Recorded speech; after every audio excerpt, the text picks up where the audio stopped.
السلام علیکم ورحمۃ اللہ وبرکاتہ۔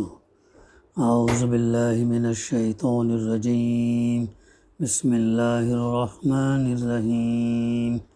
قال فما خطبکم ایھا المرسلون قالوا انا ارسلنا الی قوم مجرمین لنرسل علیہم حجارۃ من طین مسومۃ عند ربک للمسرفین فاخرجنا من کان فیہا من المؤمنین فما وجدنا فیہا غیر بیت من المسلمین وترکنا فیہا آیۃ للذین یخافون العذاب العلیم۔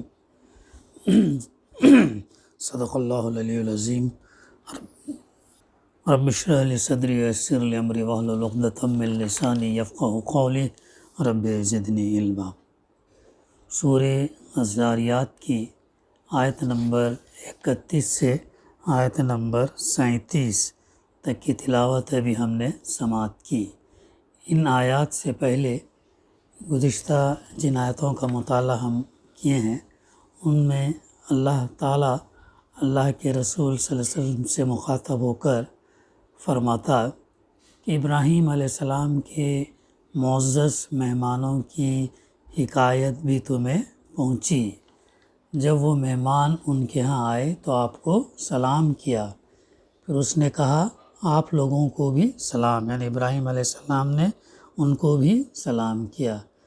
کچھ ناآشنا سے لوگ تھے، پھر چپکے سے اندر گئے اور ایک موٹا تازہ بچھڑا لا کر مہمانوں کے آگے پیش کیا بھنا ہوا۔ تو یہ ایک مہمان نوازی کا بھی ہم کو اصول معلوم ہوتا کہ مہمان سے بغیر پوچھے ہوئے کہ جو ہے ان کی خاطر توازی اور اچھی خاطر توازی کرنا جو ہے معلوم پڑتا۔ اس نے کہا آپ حضرات کھاتے نہیں، پھر وہ اپنے دل میں ان سے ڈر گیا۔ انہوں نے کہا ڈرو نہیں۔ ظاہر ہے جب کھانے کے لیے انہوں نے ہاتھ نہیں بڑھائے تو ابراہیم علیہ السلام ڈر گئے، اور یہ دیکھ کر وہ مہمان نے کہا آپ ڈریے نہیں، اور ہم تم کو ایک ذی علم لڑکے کی پیدائش کا مزدہ سنا دیتے ہیں۔ یہ سنتے ہی ابراہیم علیہ السلام کی بیوی چیختی ہوئی آگے بڑھی اور اس نے اپنا منہ پیٹ لیا اور کہنے لگی بوڑھی بانجھ۔ انہوں نے کہا، مہمانوں نے کہا یہی کچھ فرمایا ہے تیرے رب نے، وہ رب جو حکیم ہے اور سب کچھ جانتا ہے۔ یہاں تک الحمدللہ ہمارا مطالعہ ہو چکا۔ اس کے بعد کی آیتیں ہیں ابھی ہم نے تلاوت سماعت کی۔ اس کی ترجمانی اور تفسیر یوں ہے، ابراہیم علیہ السلام نے کہا اے فرستادگان الہی، کیا مہم آپ کو درپیش ہے؟ یعنی یہ مہمان جو تھے دراصل انسان کی شکل میں فرشتے تھے، اور ان کا اس شکل میں آنا کسی بڑے اہم کام کے لیے ہوتا ہے۔ اس لیے حضرت ابراہیم علیہ السلام نے ان کی آمد کا مقصد پوچھنے کے لیے خطب کا لفظ استعمال فرمایا۔ خطب عربی زبان میں کسی معمولی کام کے لیے نہیں بلکہ کسی امر عظیم بڑے کام کے لیے جو ہے بولا جاتا ہے۔ تو کیا مہم پر جو ہے آپ لوگ آئے ہیں؟ تو انہوں نے کہا، فرشتوں نے کہا جو انسان کی شکل میں آئے تھے، ایک مجرم قوم کی طرف ہم بھیجے گئے ہیں۔ مجرم قوم، یہاں پہ مجرم قوم سے مراد کون ہے؟ قوم لوط ہے۔ اس کے جرائم اس قدر بڑھ چکے تھے کہ صرف مجرم قوم کا لفظ ہی یہ بتانے کے لیے کافی تھا کہ اس سے مراد کون سی قوم ہے۔ ہم جنسی ہوموسیکشوالٹی ان کے اندر جو ہے بہت بری طریقے سے پھیلی ہوئی تھی۔ مرد مرد کے ساتھ، عورتیں عورتوں کے ساتھ جو ہے تعلقات ازدواج رکھتے تھے، اور یہ بڑھ چڑھ کر بہت بڑی ہوئی تھی۔ تو پھر آگے فرمایا تو اس قوم کی طرف ہم بھیجے ہیں، یہاں پر انہیں مجرم قوم سے خطاب کر تاکہ اس پر پکی ہوئی مٹی کے پتھر برسا دیں جو آپ کے رب کے ہاں حد سے گزر جانے والوں کے لیے نشان زدہ ہیں۔ یعنی اب یہ ایک عذاب کی خبر لے کر آئے وہ، اور پکی ہوئی مٹی کے پتھر برسانے کی خبر لائے، یعنی ایک ایک پتھر پر آپ کے رب کی طرف سے نشان لگا دیا گیا کہ اسے کس مجرم کی سرکوبی کرنا ہے۔ سورہ ہود اور سورہ ہجر میں اس عذاب کی تفصیل یہ بتائی گئی کہ ان کی بستیوں کو تلپٹ کر دیا گیا، یعنی پلٹ دیا گیا، اور اوپر سے پکی ہوئی مٹی کے پتھر برسائے گئے۔ اس سے یہ تصور کیا جا سکتا کہ شدید زلزلے کے اثر سے پورا علاقہ الٹ دیا گیا، اور جو لوگ زلزلے سے بچ کر بھاگے ان کو آتش فشاں لاوا وولکانو مادے کے پتھروں کی بارش نے جو ہے انہیں ختم کر دیا۔ تو یہ تھا وہ عذاب جو مجرم قوم تھی، قوم لوط کی، جو اپنے نبی کی بات نہیں مانی، جھٹلایا، تو ان کو اللہ تعالیٰ نے نافرمانی کی عوض میں اس عذاب کے اندر مبتلا کر دیا۔ اور نشان زدہ پتھر تھے وہ، کس کو لگنا ہے، کس قوت سے، طاقت سے کیا نقصان کو، وہ تمام جو ہے نشان زدہ پتھر تھے جو اللہ تعالیٰ نے اس قوم پر بھیجا۔ پھر آگے اللہ تعالیٰ فرماتا، پھر ہم نے ان سب لوگوں کو نکال لیا، فَأَخْرَجْنَا مَنْ كَانَ فِيهَا مِنَ الْمُؤْمِنِينَ، کن لوگوں کو جو اس بستی میں مومن تھے۔ یعنی بیچ میں یہ قصہ چھوڑ دیا گیا کہ حضرت ابراہیم علیہ السلام کے پاس سے یہ فرشتے کس طرح حضرت لوط علیہ السلام کے ہاں پہنچے، اور وہاں ان کے اور قوم لوط کے درمیان کیا کچھ پیش آیا۔ یہ تفصیلات سورہ ہود، سورہ الحجر اور سورہ العنکبوت میں ہمیں ہمیں جو ہے رہنمائی وہاں سے مل سکتی، لے سکتے ہیں۔ یہاں صرف اس آخری وقت کا ذکر کیا جا رہا ہے جب اس قوم پر عذاب نازل ہونے والا تھا۔ تو پھر ہم نے ان سب لوگوں کو جو ایمان لائے تھے لوط علیہ السلام پر اس بستی میں اور مومن تھے، تو وہاں سے ان کو نکلنے کا حکم دیا، اور وہاں ہم نے ایک گھر کے سوا مسلمانوں کا کوئی گھر نہ پایا۔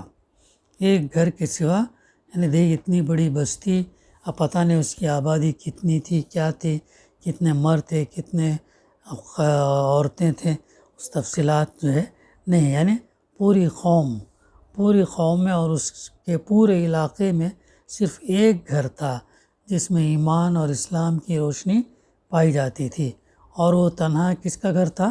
حضرت لوط علیہ السلام کا گھر تھا۔ باقی پوری قوم فسق و فجور میں ڈوبی ہوئی تھی، اور اس کا سارا ملک گندگی سے لبریز ہو چکا تھا۔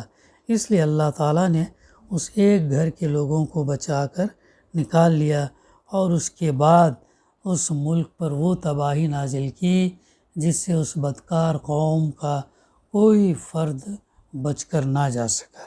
یہ ہوا انجام ان بد کردار، بد اعمال اور ہم جنس پرستی کرنے والی قوم کا۔ اور اس پوری قوم کے اندر اللہ سبحانہ وتعالیٰ نے صرف انبیاء نبی کے گھر کو اللہ نے بچایا، باقی تمام کو اللہ تعالیٰ نے غرق کر دیا۔ اب مفسر لکھتے ہیں کہ اس آیت میں 3 اہم مضامین جو ہے دراصل بیان ہوئے۔ کیا ہے وہ؟ ایک یہ کہ اللہ کا قانون مکافات اس وقت تک کسی قوم کی کامل تباہی کا فیصلہ نہیں کرتا جب تک اس میں کچھ قابل لحاظ بھلائی موجود رہے۔ اگر کچھ بھلائی کرنے والے لوگ اگر موجود رہیں تو پھر اللہ تعالیٰ جو ہے اس قوم کے اوپر عذاب چسپاں نہیں کرتا۔ برے لوگوں کی اکثریت کے مقابلے میں اگر ایک قلیل عنصر بھی ایسا پایا جاتا جو بدی کو روکنے اور نیکی کے راستے کی طرف بلانے کے لیے کوشاں ہو، تو اللہ تعالیٰ اسے کام کرنے کا موقع دیتا ہے اور اس قوم کی مہلت میں اضافہ کرتا رہتا ہے جو ابھی خیر سے بالکل خالی نہیں ہوئی۔ مگر جب حالت یہ ہو جائے کہ کسی قوم کے اندر آٹے میں نمک کے برابر بھی خیر باقی نہ رہے، تو ایسی صورت میں اللہ کا قانون یہ ہے کہ جو 2-4 نیک انسان اس کی بستیوں میں برائی کے خلاف لڑتے لڑتے تھک کر عاجز آ چکے ہوں، انہیں وہ اپنی قدرت سے کسی نہ کسی طرح بچا کر نکال دیتا اور باقی لوگوں کے ساتھ وہی معاملہ کرتا ہے جو ہر ہوش مند مالک اپنے سڑے ہوئے پھلوں کے ساتھ کیا کرتا ہے۔ دوسرا نقطہ اس سے ہم کو یہ معلوم ہوتا کہ مسلمان صرف اسی امت کا نام نہیں ہے جو محمد صلی اللہ علیہ وسلم کے پیرو ہیں، بلکہ آپ سے پہلے کے تمام انبیاء اور ان کے پیرو بھی مسلمان ہی تھے۔ ان کا عقیدہ بھی توحید، رسالت اور آخرت تھا۔ وہ لوگ بھی دین اسلام کو لے کر آئے تھے۔ ان کے ادیان الگ الگ نہ تھے کہ کوئی دین ابراہیمی ہو اور کوئی موسوی اور کوئی عیسیٰ علیہ السلام کو ماننے والے، بلکہ وہ سب کیا تھے؟ مسلم تھے۔ مسلم کے معنی کیا؟ فرما بردار تھے، اوبیڈینٹ تھے، اور ان کا دین یہی اسلام تھا۔ قرآن مجید میں یہ حقیقت جگہ جگہ اتنی وضاحت کے ساتھ بیان کی گئی کہ اس میں کسی اشتباہ کی گنجائش نہیں ہے۔ یہ تیسرا نقطہ اس میں یہ کہ مومن اور مسلم کے الفاظ اس آیت میں بالکل ہم معنی استعمال ہیں۔ اس آیت کو اگر سورہ حجرات کی آیت 14 کے ساتھ ملا کر پڑھا جائے تو ان لوگوں کے خیال کی غلطی پوری طرح واضح ہو جاتی۔ یہ سمجھتے ہیں کہ مومن اور مسلم قرآن مجید کی دو ایسی مستقل اصطلاحیں ہیں جو ہر جگہ ایک ہی مفہوم کے لیے استعمال ہوئی ہے، اور مسلم لازماً اسی شخص کو کہتے ہیں جو ایمان کے بغیر محض بظاہر دائرۂ اسلام میں داخل ہو گیا ہو۔ تو یہ اس کی بھی پھر آگے اللہ تعالیٰ فرماتا وَتَرَكْنَا فِيهَا آیَةً لِلَّذِينَ يَخَافُونَ الْعَذَابَ الْأَلِيمَ۔ اس کے بعد ہم نے وہاں بس ایک نشانی ان لوگوں کے لیے چھوڑ دی جو دردناک عذاب سے ڈرتے ہوں۔ یعنی اس نشانی سے مراد کیا ہے؟ بحر مردار، یعنی ڈیڈ سی آج بھی وہ موجود ہے۔ جس قوم کو اللہ تعالیٰ نے عذاب میں مبتلا کیا، پتھر نشاندہی کیے ہوئے بھیجے ان پر اور بستی کو الٹ دیا۔ وہ شہر جو نام تھا وہ اس وقت سوڈوم کے نام سے تھا، اور آج بھی ہم جو دیکھتے ہیں جو یہ عمل ہے ہم جنسی والا اسے سوڈومی کہتے ہیں، یہ اسی شہر کے نام سے یہ لیا گیا لفظ ہے۔ سوڈومی یہ عمل ہے، ہم جنسی والا عمل کو سوڈومی کہتے ہیں۔ تب اس بستی جو تلپٹ جو نیچے موجود ہے وہ اسے ڈیڈ سی کہتے ہیں، جس کا جنوبی علاقہ آج بھی ایک عظیم الشان تباہی کے آثار پیش کر رہا ہے۔ آثار قدیمہ، ہم ہسٹوریکل پلیسز جب جاتے ہیں اور وہاں کی تاریخ جب ہم معلوم کرتے ہیں تو اور معلوم کرنا بھی چاہیے۔ اگر اللہ نے استطاعت دی اور اگر ہم جب گھوم پھر کر کے دیکھیں تو ان مقامات سے ہم عبرت، سبق، نصیحت ہم کو لینا چاہیے۔ تو یہ وہ بڑی نشانی ہے جس کا تذکرہ اللہ تعالیٰ قرآن مجید میں بھی کیا، اور انسان اس کا مشاہدہ کر سکتا ہے۔ ماہرین آثار قدیمہ کا اندازہ ہے کہ قوم لوط کے بڑے شہر غالباً شدید زلزلے سے زمین کے اندر کیا ہو گئے؟ دھنس گئے تھے، اور ان کے اوپر بحر مردار کا پانی پھیل گیا تھا، کیونکہ اس بحریے کا وہ حصہ جو لسان نالی چھوٹے سے جزیرہ نما کے جنوب میں واقع ہے، صاف طور پر بات کی پیداوار معلوم ہوتا ہے، اور قدیم بحر مردار کے جو آثار اس جزیرہ نما کے شمال تک نظر آتے ہیں وہ جنوب میں پائے جانے والے آثار سے بہت مختلف ہیں۔ اس سے یہ قیاس کیا جاتا ہے کہ جنوب کا حصہ پہلے اس بحیرے کی سطح سے بلند تھا، بعد میں کسی وقت دھنس کر اس کے نیچے چلا گیا۔ اس کے دھنسنے کا زمانہ بھی 2000 سال قبل مسیح کہ لگ بھگ معلوم ہوتا ہے، اور یہی تاریخی طور پر حضرت ابراہیم علیہ السلام اور حضرت لوط علیہ السلام کا زمانہ ہے۔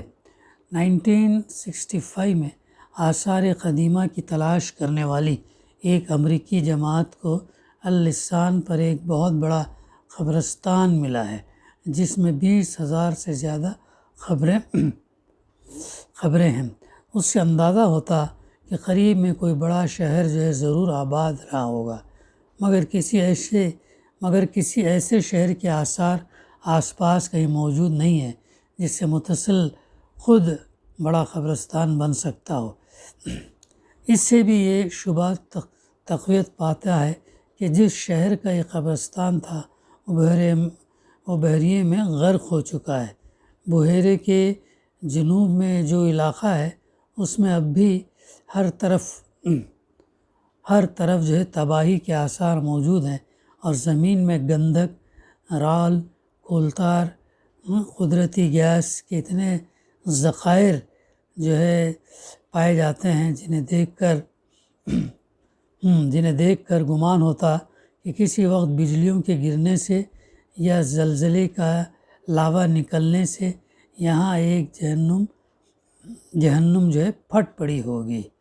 یہ ہے وہ اس کی تفسیر، جس میں بتایا گیا کہ کیسا بھی وہاں کا جو ہے منظر ہوگا۔ اور وہ ڈیڈ سی مردار بحر جو ہے، بحر مردار کہیے، تو وہ آج بھی موجود ہے، اور اس کا ہم جو ہے مشاہدہ کر سکتے ہیں۔ تو اللہ تعالیٰ نے ایسے نشانیوں کا تذکرہ جو ہے اللہ تعالیٰ نے قرآن مجید میں بار بار کیا، تاکہ اس کے ذریعے سے اہل ایمان جو ہے تقویت حاصل کرے۔ بخیر انشاءاللہ آئندہ سلسلہ ہمارا جاری رہے گا۔ دعا ہے کہ اللہ تعالیٰ ہمیں کہنے سننے سے زیادہ عمل کرنے کی توفیق عطا کرے۔ ربنا تقبل منا انک انت السمیع العلیم وتب علینا انک انت التواب الرحیم۔ صلی اللہ تعالیٰ علی خیر خلقہ وعلی آلہ وصحبہ والحمد للہ رب العالمین۔